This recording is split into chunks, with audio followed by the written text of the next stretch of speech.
E aí pessoal, tô gravando esse vídeo aqui para falar a respeito do meu carro, né, que é um Citroën C4 Palace.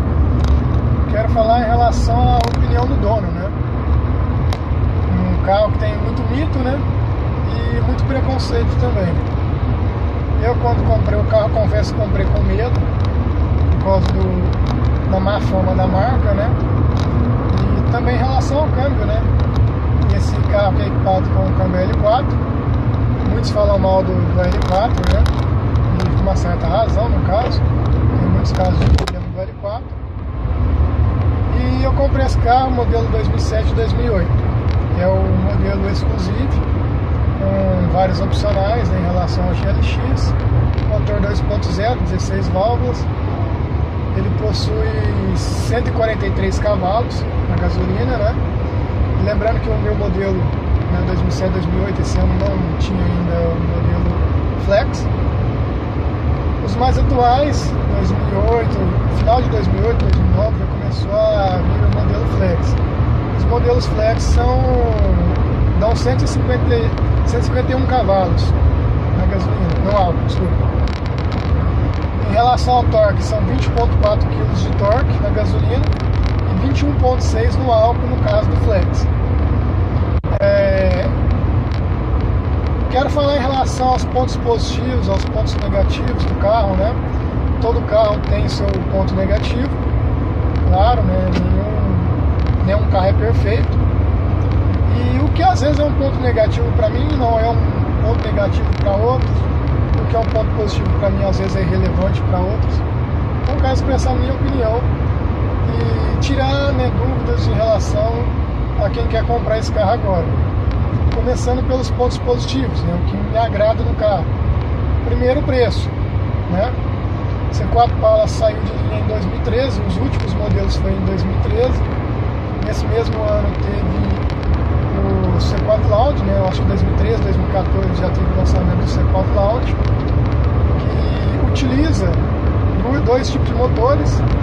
Um deles é o mesmo motor desse carro, mesmo 2.0, e o outro é o motor PHP, né, aquele 1.6 turbo com injeção direta.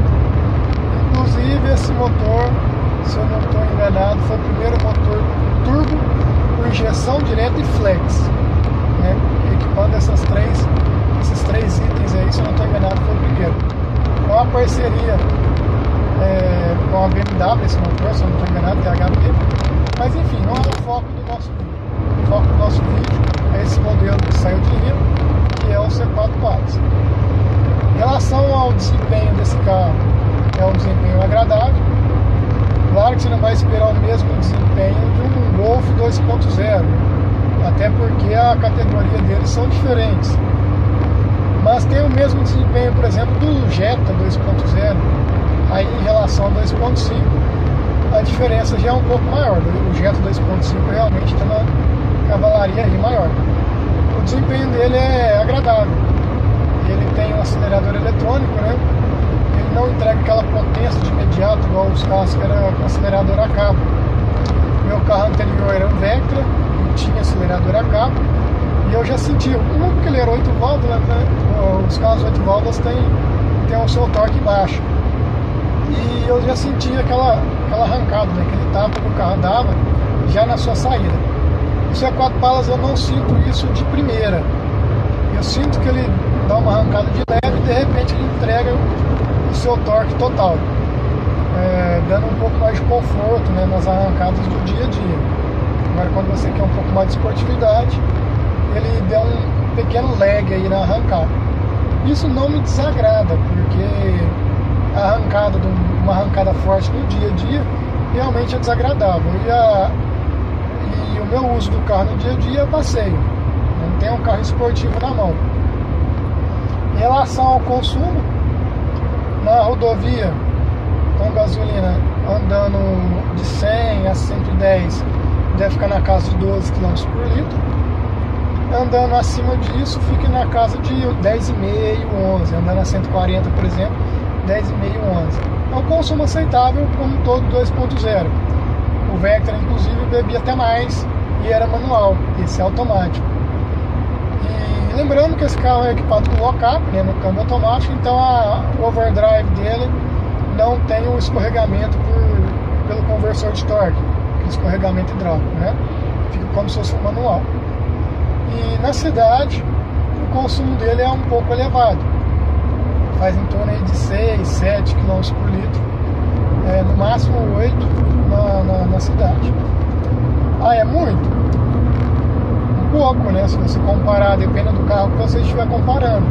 Se você estiver comparando com um Gol, por exemplo, um carro 1000, né, um Uno, claro, vai ver uma diferença. O Up o que o meu carro faz na rodovia, ele faz na cidade, né?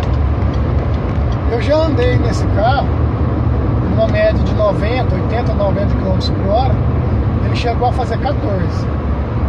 O carro, só eu, né? O tanque estava cheio, mas era só eu.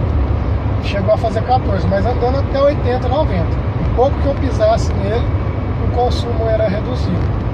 Então o consumo não é um dos melhores, mas também não está entre os piores. Não é aquele beberrão que todo mundo fala.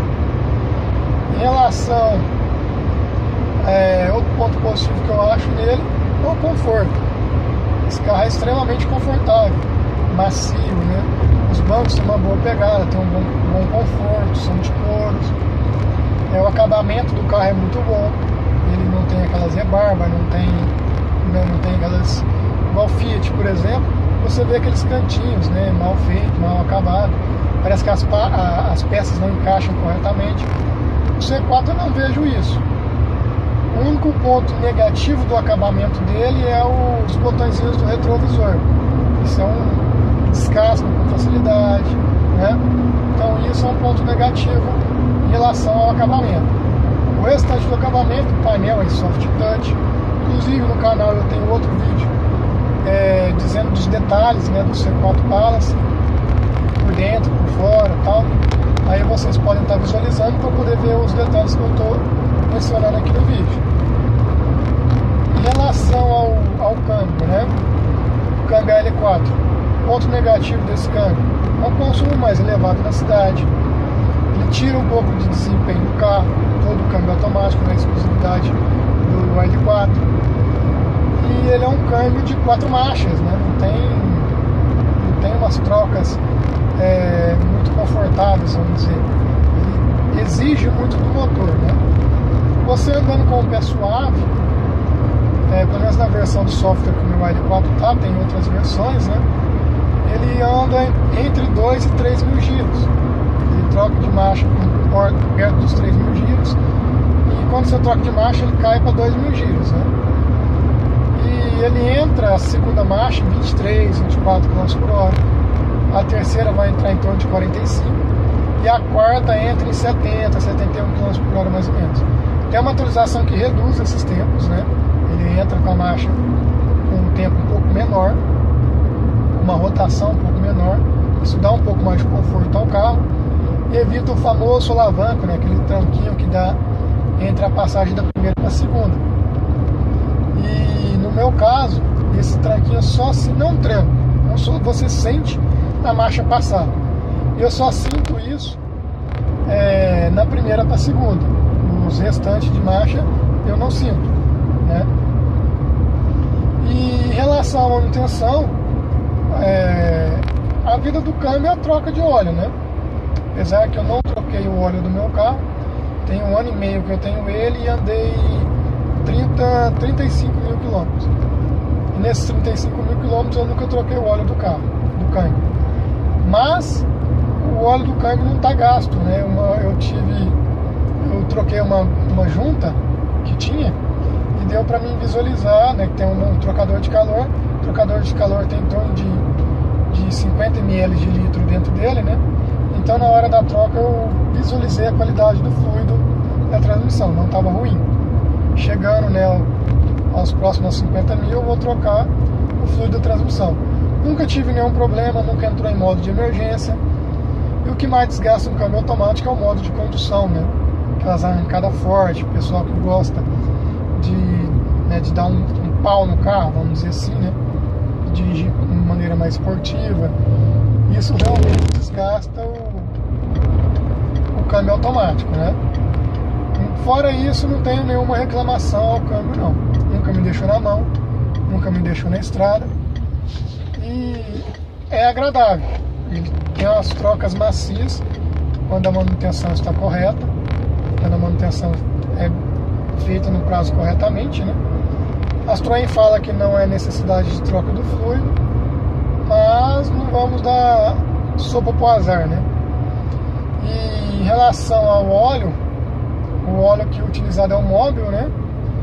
Ele é um óleo semissintético, um óleo de coloração amarela, e ele resiste pouco a altas temperaturas, né? Ele não tem uma boa resistência a altas temperaturas, e isso é o que degrada o câmbio. O câmbio aqueceu, já era, é igual motor, né?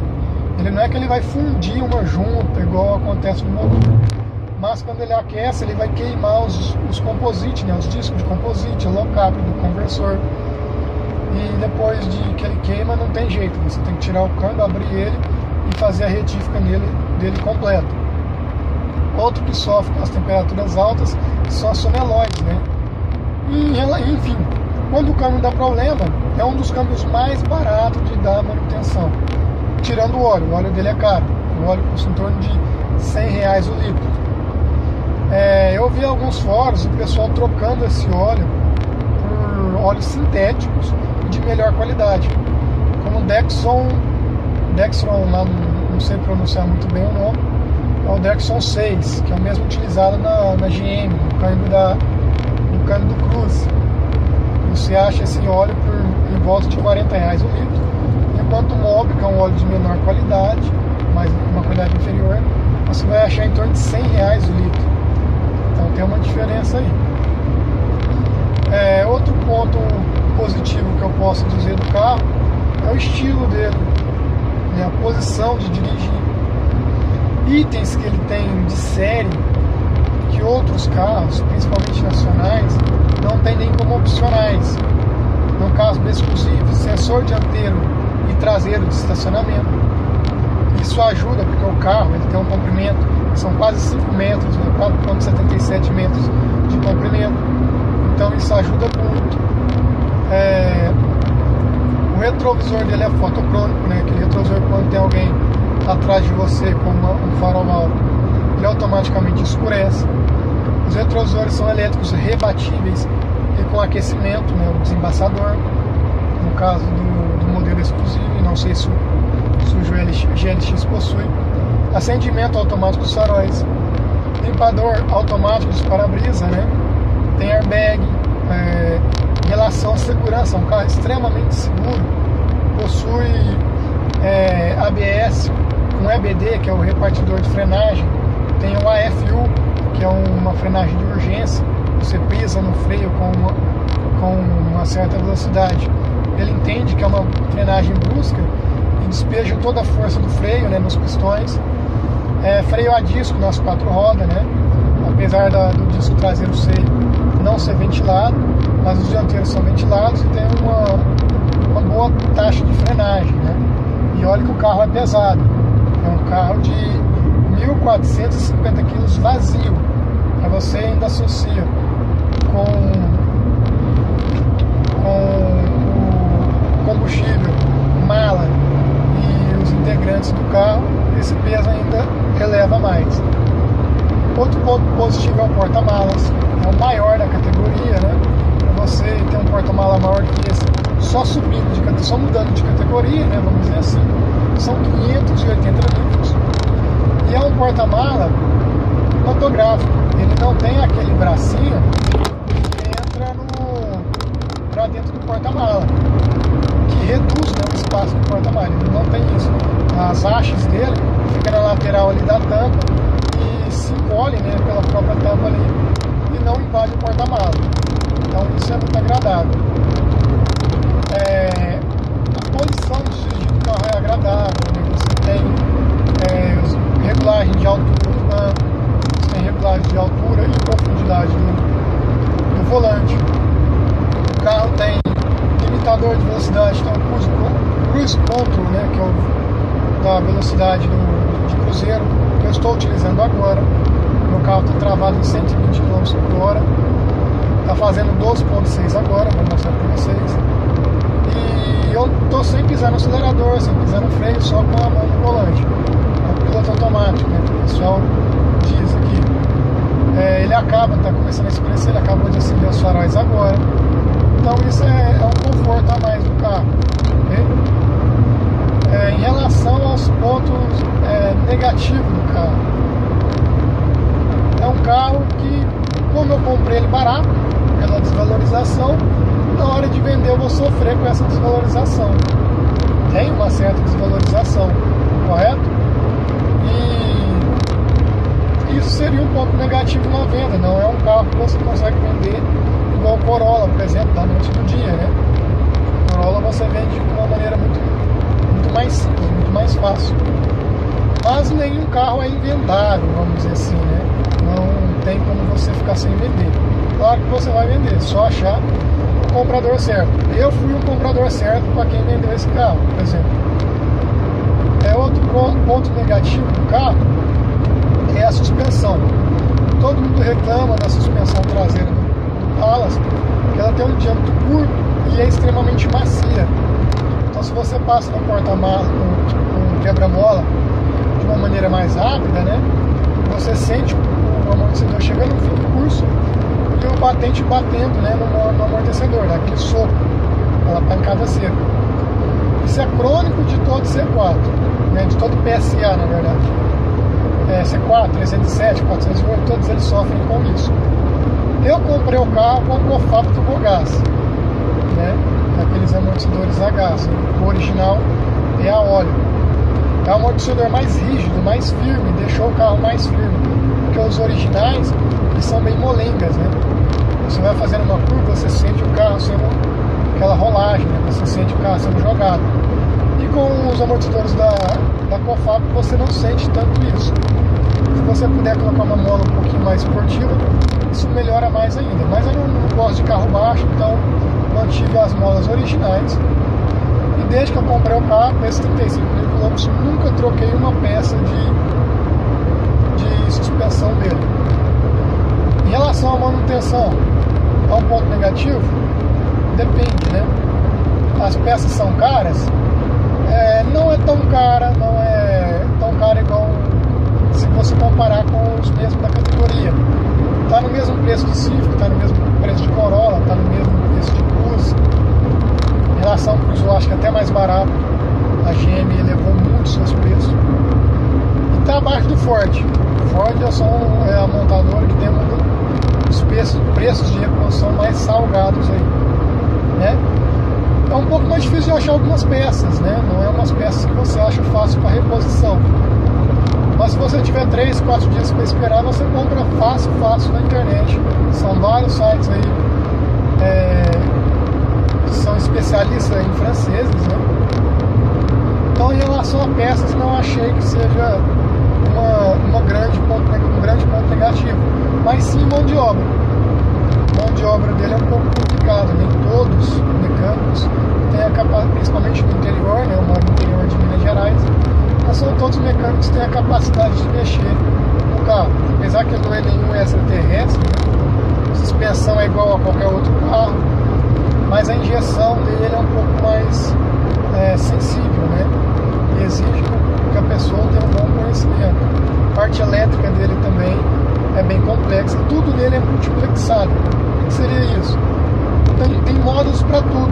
Até a chave de seta não é analógica.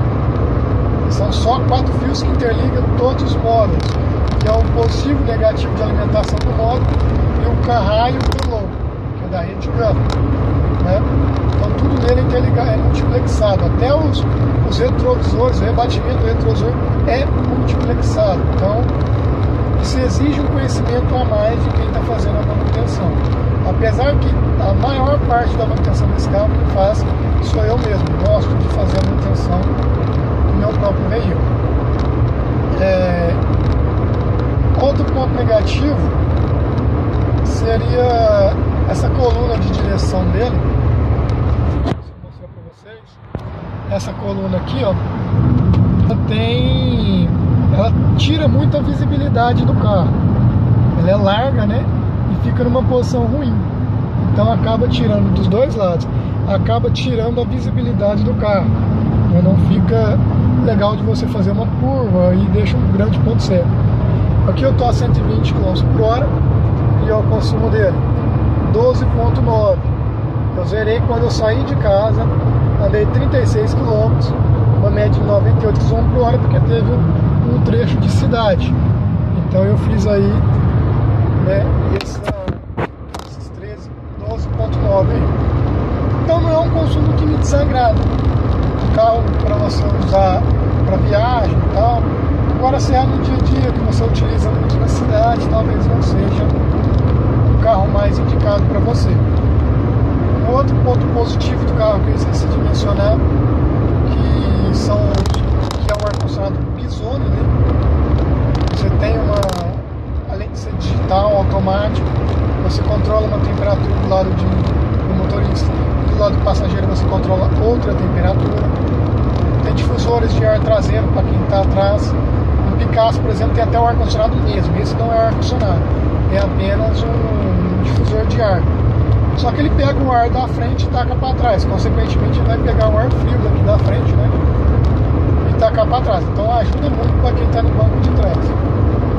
Isso é um ponto positivo para ele. A iluminação dele, dos faróis são excelentes.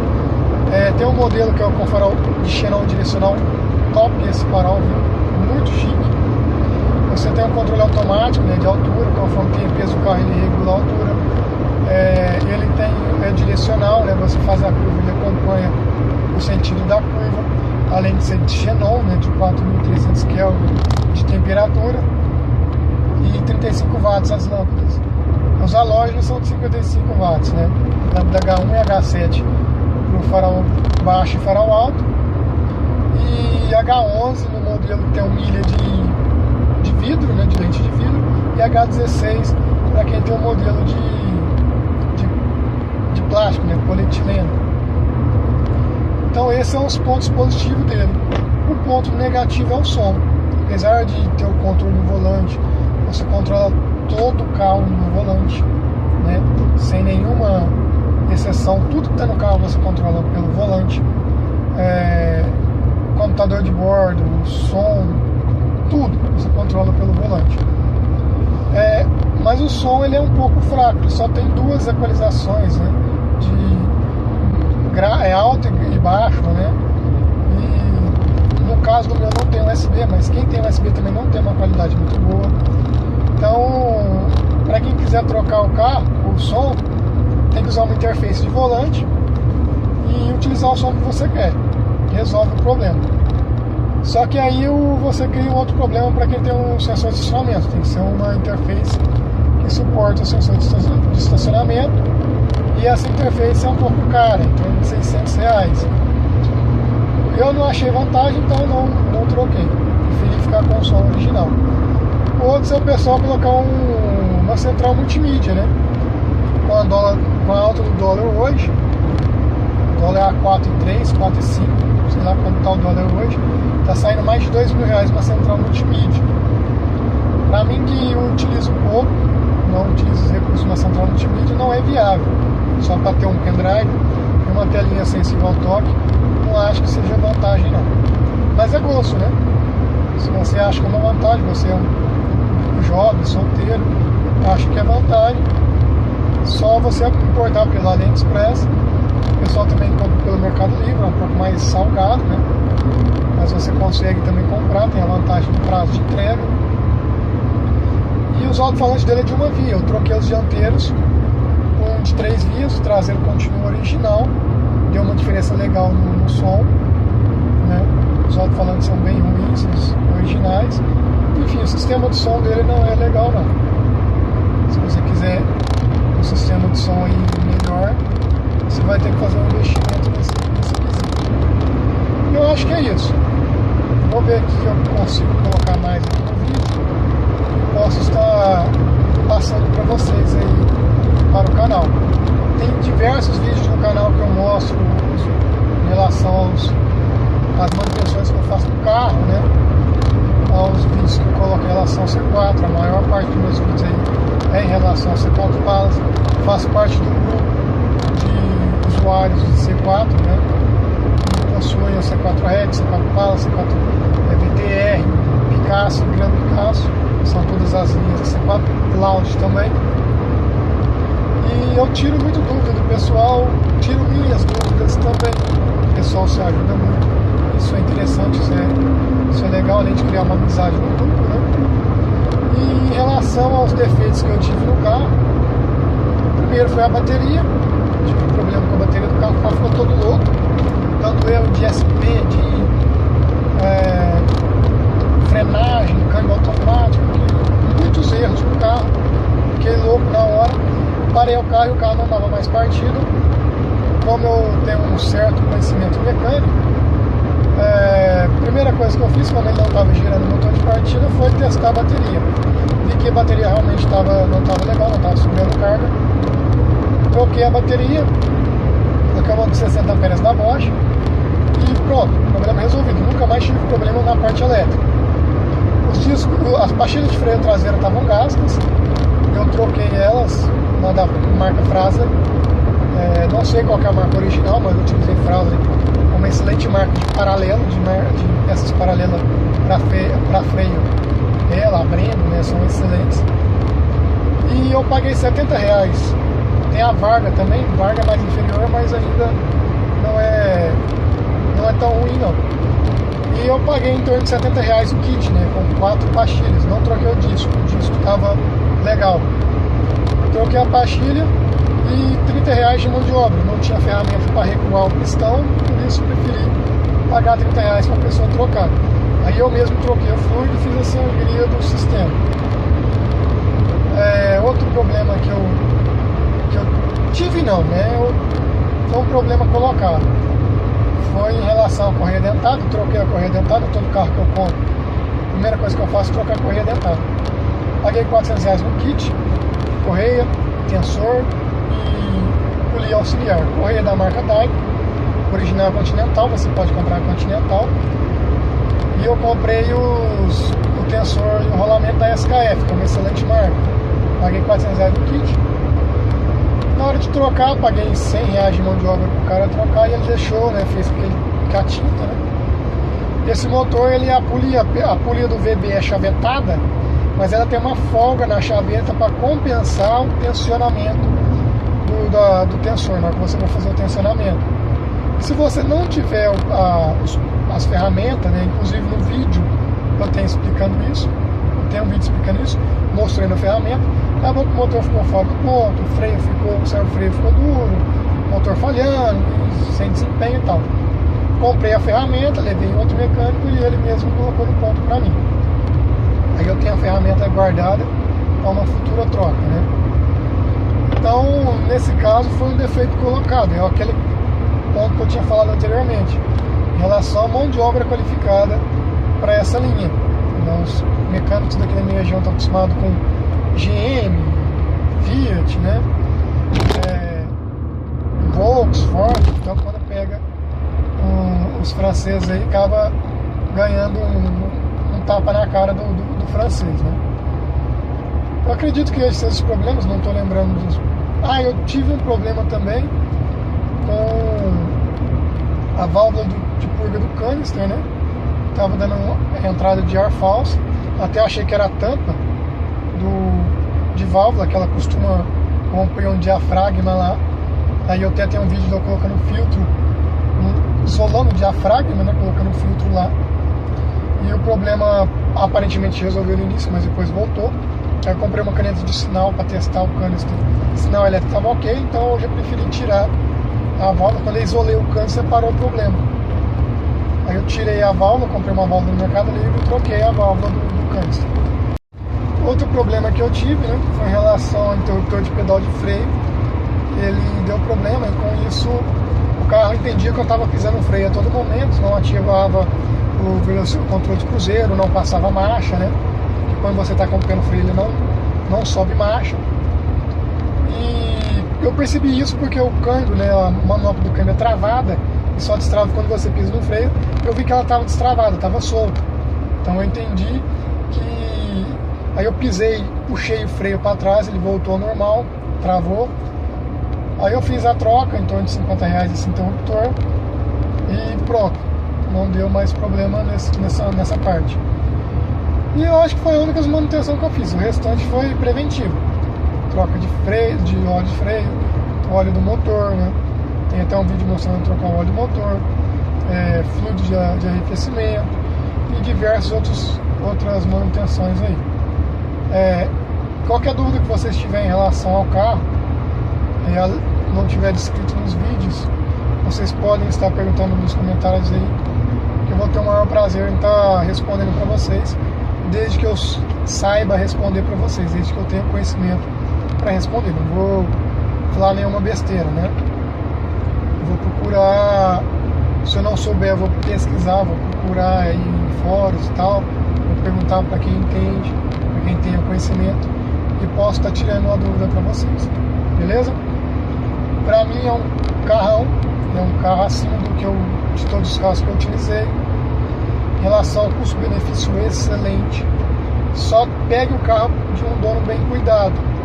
O meu era 2007, 2008, comprei no ano retrasado, 2014, mas comprei de único dono, revisão feita na concessionária, e eu continuei fazendo todas as revisões em dia, e me agrada muito o carro, né?